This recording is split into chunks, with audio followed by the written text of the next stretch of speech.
Bonjour, je suis tellement contente que tu sois ici avec moi, en train d'écouter mes histoires. Si tu n'es pas encore abonné à la chaîne, n'oublie pas de t'abonner pour ne pas manquer les prochaines histoires. Sérieusement, je suis tellement heureuse quand tu t'abonnes parce que ça nous rapproche. Et si tu le peux, laisse un pouce bleu. J'adore voir ton soutien. Dans la vidéo d'aujourd'hui, je vais partager quelque chose que beaucoup pourraient juger, mais cela ne me dérange pas. J'avais un petit ami qui s'appelait André et nous partagions une chambre en location. Il était gentil, attentionné et me surprenait toujours avec des fleurs et des poèmes. La différence entre nous était très marquée. Il était grand, avec une peau foncée et des cheveux longs, tandis que j'étais plus petite et un peu plus ronde. Mais ce qui m'a vraiment captivée chez André, c'était son immense cœur et son esprit brillant. C'était un vrai gentleman. Au début, je me sentais perdue, comme une feuille au vent. Les garçons avec qui j'étais sortie avant étaient comme des tempêtes, intenses, brutaux et pleins d'attitude. Certains d'entre eux étaient si beaux qu'on aurait dit qu'ils avaient été sculptés par des dieux. Mais leur âme était aussi sèche qu'un désert. J'ai eu quelques brèves relations avec eux, même une avec Lucas, mais elles étaient éphémères, comme un éclair qui illumine le ciel un instant avant de disparaître. Puis André est apparu dans ma vie. Ce n'était pas le genre de gars qui attirait immédiatement l'attention, mais quelque chose en lui m'intriguait profondément. Ses yeux étaient aussi intenses que l'océan, semblant cacher des mystères anciens, et son sourire, ce sourire était timide, mais sincère, comme un rayon de soleil après la tempête. André n'était pas juste différent, il était unique. Au fil du temps, être à ses côtés est devenu aussi naturel que de respirer. C'était comme si nos âmes étaient connectées, pas de jeu, pas de masque. Être avec André était simple et pur. Même si je n'avais pas beaucoup d'expérience dans l'intimité, cela n'a jamais compté. L'amour, au final, ne se mesure pas à la physicalité, mais aux véritables connexions que nous créons. Un jour, il m'a dit qu'il voulait me présenter à son père. La mère d'André était décédée quand il était jeune, donc son père, Monsieur Grégoire, avait été celui qui l'avait élevé. Et je dois dire qu'il avait fait un travail impeccable. André était devenu un homme prêt à affronter les défis de la vie. J'ai accepté l'invitation à le rencontrer avec le cœur battant, un mélange d'anxiété et de curiosité. La maison de Monsieur Grégoire se trouvait en périphérie de la ville, et la route était longue. Je n'arrêtais pas de penser à si son père allait m'accepter. Quand nous sommes finalement arrivés, j'ai vu une maison modeste mais chaleureuse à 2 étages, avec un jardin bien entretenu. Les fleurs semblaient sourire au soleil, et le vert éclatant du jardin contrastait magnifiquement avec le ciel bleu. Quand je suis arrivée sur le pas de la porte de Monsieur Grégoire, j'ai été immédiatement surprise. La ressemblance entre lui et André était évidente, malgré leurs différences physiques. André, avec son 1,68 m, paraissait petit à côté de son père, qui devait mesurer près d'1,80 m. À 62 ans, Monsieur Grégoire avait encore une allure impressionnante, comme si le temps avait sculpté sa silhouette de ses propres mains.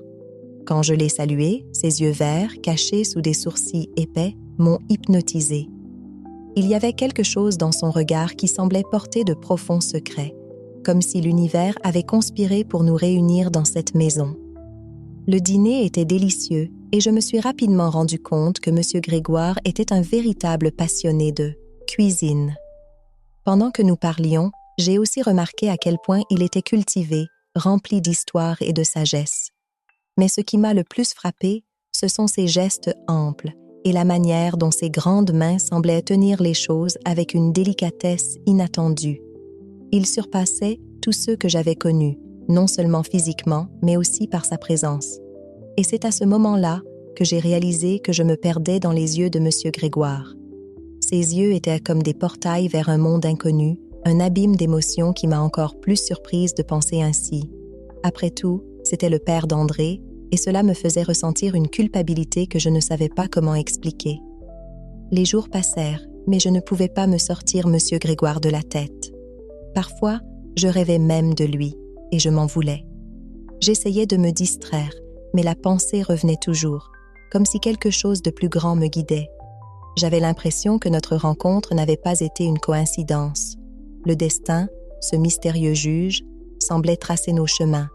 Et en parlant de destin, c'était un après-midi ensoleillé, du genre qui ressemble à un tableau peint à la main, quand quelque chose d'inattendu est arrivé. J'étais dans un café, attendant une amie qui avait annulé notre rendez-vous à la dernière minute.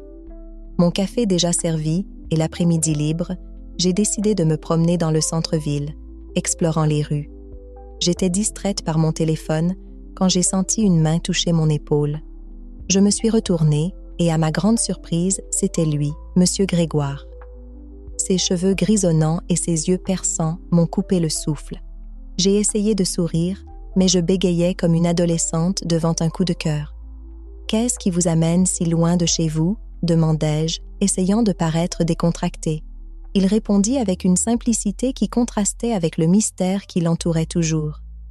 À partir de là, nous avons commencé à marcher ensemble et la conversation a coulé naturellement, comme une rivière. Je ne me souviens pas exactement de ce dont nous parlions, mais sa passion pour partager ses histoires de vie m'a captivée d'une manière à laquelle je ne m'attendais pas. Cet après-midi a changé quelque chose en moi, quelque chose que je ne pouvais pas nommer, mais je savais que c'était important. Et ainsi, peu à peu, je me suis rendu compte que les histoires, au fond, sont des fragments de notre propre destin. Maintenant, si tu es curieux, ne pars pas tout de suite, il y a encore beaucoup à venir, et je te garantis que tu ne voudras pas manquer la suite de cette histoire. Après tout, qu'est-ce que nos vies, sinon des morceaux d'une plus grande narration? Chaque mot, chaque geste ressemblait à une note douce dans une mélodie ancienne qui nous enveloppait d'une manière presque magique. Et puis, comme si le destin conspirait vraiment en notre faveur, Monsieur Grégoire, avec un sourire énigmatique, m'a donné son numéro de téléphone et m'a demandé de l'ajouter sur Facebook. Il a ri et a dit, à moitié en plaisantant, « Si tu parles à mon fils, pourquoi pas avec moi aussi? Tu finiras par devenir ma future belle-fille. » Je n'aimais pas la pression, mais finalement, j'ai cédé, et nous avons échangé nos contacts sur WhatsApp. Après tout, qui pourrait résister à un homme qui combinait tant de mystère, de délicatesse et de force? Dans les jours qui suivirent, j'ai commencé à prêter plus d'attention aux publications d'André sur Facebook. Parfois, il partageait des poèmes, des citations d'amour ou des photos de nous, et il m'envoyait toujours un petit message pour savoir comment j'allais. Tout semblait normal en surface, mais c'était pendant ces moments-là que mon esprit commençait à me jouer des tours. Des pensées que je considérais interdites et impures faisaient surface, mais je les gardais bien cachées, sans jamais laisser quoi que ce soit paraître. Quand André a dit à Monsieur Grégoire qu'il serait absent quelques jours pour le travail, son père, avec sa gentillesse habituelle, m'a demandé comment je me sentais. J'ai répondu que j'allais bien. Mais bientôt, nos conversations ont commencé à s'étirer jusque tard dans la nuit, seulement brièvement interrompues par les messages rapides d'André. Tout semblait normal, jusqu'à ce qu'un jour, alors que je déambulais dans les rues, je me retrouve devant la maison de Monsieur Grégoire. Sa vieille façade était couverte de lierre, comme si elle cachait des secrets que je ne pouvais à peine imaginer. J'étais sur le point de sonner, mais j'hésitais. Que dirais-je à André s'il découvrait que j'étais là?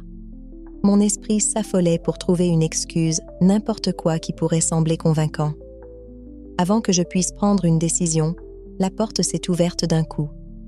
Il était là, Monsieur Grégoire, portant un débardeur et un jean incroyablement attirants. Ma voix tremblait à peine lorsque j'ai réussi à le saluer d'un « bon après-midi ». Il m'a fait signe d'entrer et je l'ai suivi, nerveuse. Alors qu'il refermait la porte, j'étais déjà en train de chercher une explication à ma présence, bien qu'au fond de moi, je savais que toute excuse serait un mensonge. Et c'est là, à ce moment-là, que tout a changé. Il m'a attrapé fermement, m'a retourné et j'ai senti son corps se presser contre le mien. Une chaleur s'est répandue en moi, quelque chose que je n'avais jamais ressenti auparavant, un désir intense, indescriptible par des mots, a commencé à me consumer. Et puis, il m'a embrassée, avec une force qui m'a coupé le souffle. Mes nerfs étaient à vif et mon corps tremblait de manière incontrôlable. J'ai cru que j'allais m'évanouir sous l'intensité de mes émotions, mais peu à peu, ces baisers ont commencé à m'apaiser. Mon cœur battait si vite que je pensais qu'il allait exploser, et dans cette pièce, des choses se sont passées que je ne pourrais jamais décrire avec des mots. C'était une expérience unique, différente de tout ce que j'avais vécu auparavant, un moment qui semblait révéler quelque chose de nouveau et de profond en nous deux, quelque chose qui n'aurait pu émerger que dans cet instant précis. C'était un moment de reddition, de découverte, et il n'y avait pas de retour en arrière. Dans cette maison, ce jour-là, nous avons laissé tous nos désirs les plus profonds et les plus secrets surgir à la surface. Et ensemble, nous avons exploré une connexion qui semblait avoir attendu ce moment exact pour se révéler. Ce qui m'intriguait le plus, c'était de savoir que cette nuit avec Monsieur Grégoire ne serait pas la dernière. C'était gravé en moi, comme un secret brûlant que je ne pouvais pas effacer. Le baiser qu'il a scellé sur mes lèvres a brisé toutes les règles, et à cet instant, mon cœur s'emballait, incontrôlable. Mes nerfs étaient à vif, comme si le monde entier avait disparu, ne laissant que nous deux, piégés dans ce moment. Le lendemain matin, il m'a ramené chez moi et le silence entre nous était presque palpable. Aucun de nous n'a parlé de ce qui s'était passé, mais les souvenirs brûlaient dans mon esprit comme des braises ardentes. Ce baiser, ce toucher, cette passion interdite, tout cela était gravé dans mon âme. Pourtant, la vie continuait. Le lundi suivant, après les cours, j'ai sauté le travail et je suis retournée à la périphérie où vivait Monsieur Grégoire. C'était comme si le bonheur m'attendait là-bas, à cet endroit. Cette danse entre l'interdit et le désir s'est répétée plusieurs fois. Chaque rencontre, chaque regard furtif, chaque geste volé ne faisait qu'ajouter du combustible au feu qui brûlait en moi. Mais ensuite, quelque chose d'inattendu est arrivé. L'homme que j'aimais aussi, André, m'a appelé. Il m'a dit qu'il était en route, alors que je lui avais dit qu'il n'était pas censé arriver avant mercredi, pas lundi. La panique m'a envahi. Je n'avais que 2 heures pour effacer toute trace de cette passion clandestine. J'ai couru partout dans la maison, ramassant les vêtements que j'avais laissés traîner, nettoyant chaque détail pour m'assurer qu'il ne remarquerait rien. Chaque seconde était précieuse et mon esprit fonctionnait à toute vitesse, poussé par le désespoir. Quand André est finalement arrivé, il a immédiatement senti la tension dans l'air. Je pensais toujours à l'erreur que j'avais commise, au secret que je cachais. À ce moment-là, je me sentais complètement déchirée entre 2 hommes, 2 vies et 2 versions de moi-même. Que devrais-je faire? Ce moment semblait m'étouffer. J'étais à un carrefour entre le passé et le présent, luttant pour gérer la confusion qui régnait en moi. La réponse, cependant, ne s'était pas encore révélée. Je savais que les émotions les plus intenses fleurissent sur le sol interdit où la culpabilité et le désir s'entrelacent. C'est là, dans cet espace entre le bien et le mal, que les décisions deviennent cruciales et que le cœur se divise. Maintenant, la question reste. Quelle sera la fin de cette histoire? Si tu t'es déjà retrouvé, piégé, à un tel carrefour, partage tes pensées dans les commentaires. Peut-être que tes secrets résonnent dans les ombres de la nuit, tout comme les miens. Les jours passaient, et même si j'avais réussi à garder mon secret enfoui, le poids commençait à devenir insupportable. Je vivais une double vie, une avec André, que j'aimais d'une manière stable et réconfortante, et une autre avec Monsieur Grégoire, dont la présence enflammait en moi un désir que je n'avais jamais connu auparavant. Chaque fois que je croisais le regard d'André, je ressentais une pointe de culpabilité, mais ce n'était pas suffisant pour m'empêcher de penser à son père. Les moments que je partageais avec Monsieur Grégoire devenaient comme des trésors volés, brefs, intenses et remplis d'une passion qui me consumait entièrement.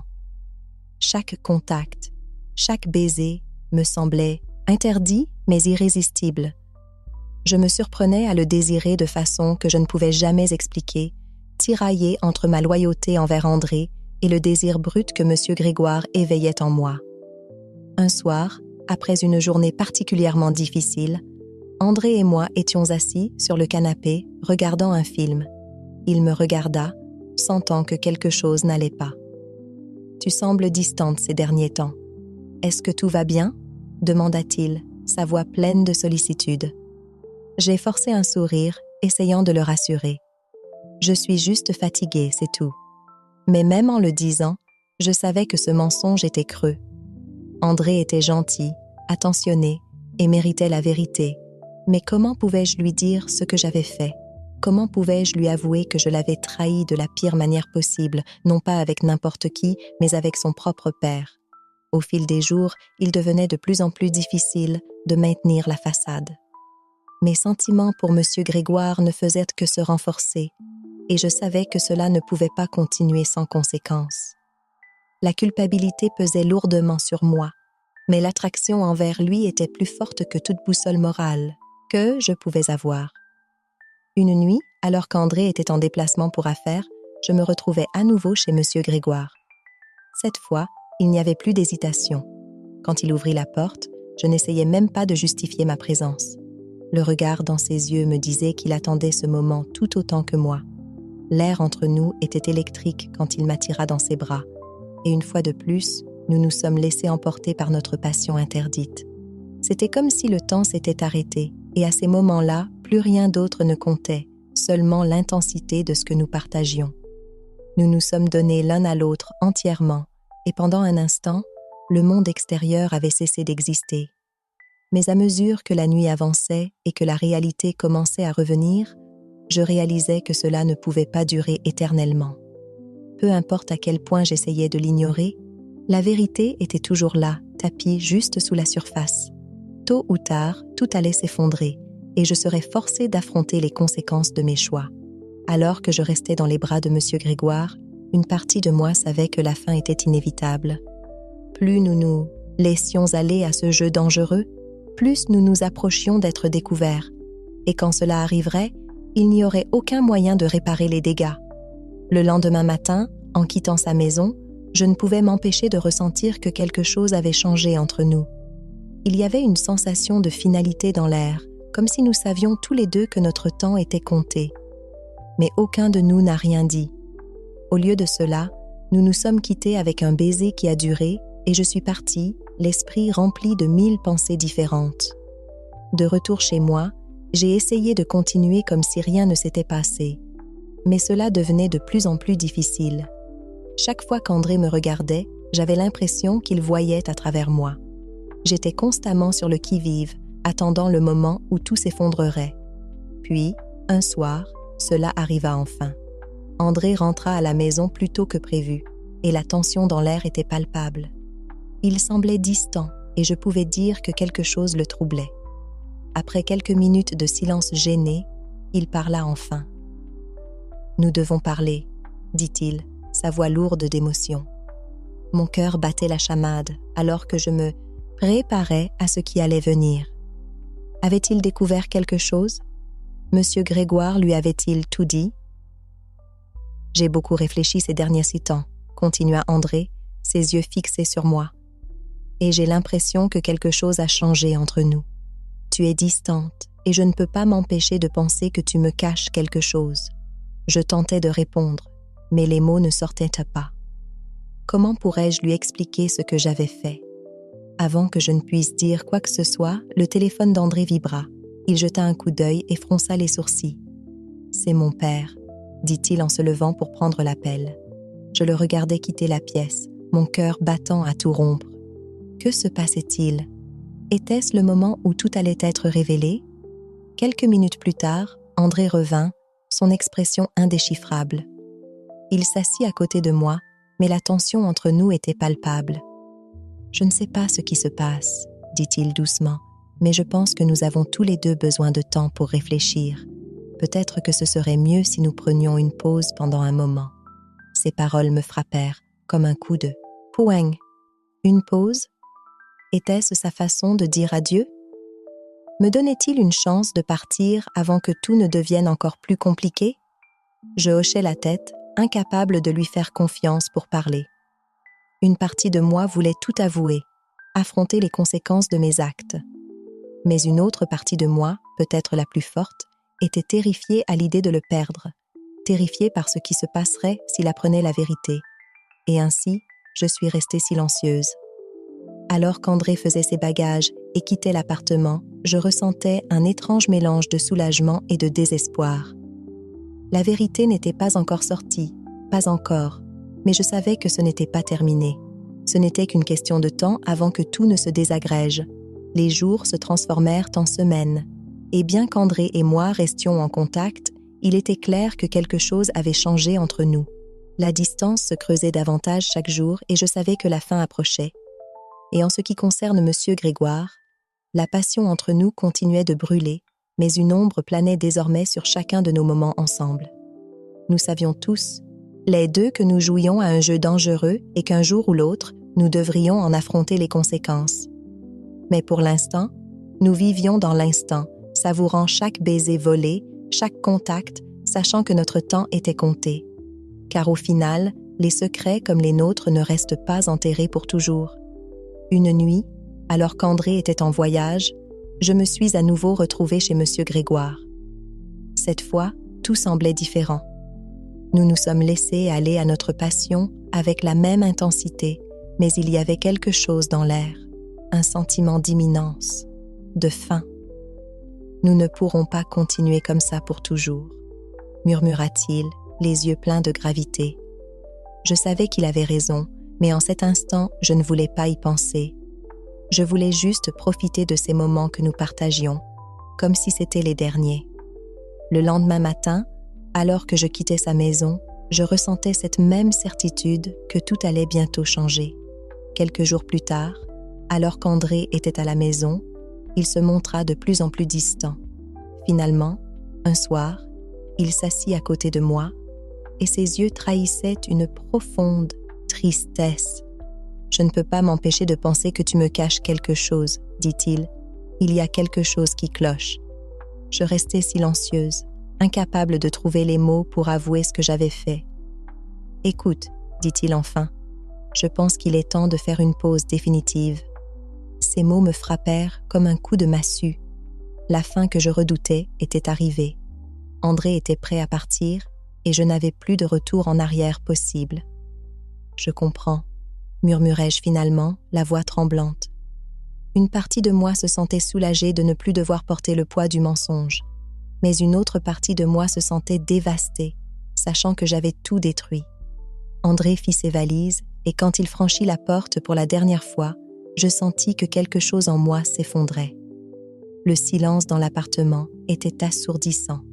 Les jours suivants, je me suis retrouvée à errer sans but, hantée par mes choix. Je ne pouvais pas m'empêcher de penser à André, à tout ce que j'avais perdu à cause de mes actes, mais en même temps, mes pensées revenaient toujours à M. Grégoire. La passion interdite qui nous liait était comme un feu que je ne pouvais pas éteindre. Un après-midi, alors que je marchais dans la rue, je reçus un message. C'était lui, M. Grégoire. « On doit se parler », disait le message. Je savais que c'était la fin de notre histoire. Nous ne pouvions plus continuer comme ça. Alors, avec un mélange de tristesse et de résignation, je me dirigeais vers sa maison. Quand j'arrivais, il m'attendait, l'air grave. « Nous devons arrêter », dit-il doucement. « Ça ne peut plus durer. » Je hochai la tête, incapable de dire quoi que ce soit. Nous savions tous les deux que c'était la seule issue possible. Il me prit dans ses bras une dernière fois, et alors que je quittais sa maison pour la dernière fois, je savais que tout était terminé. La passion, les secrets, tout avait pris fin. La vie reprit son cours, mais rien ne serait jamais plus pareil.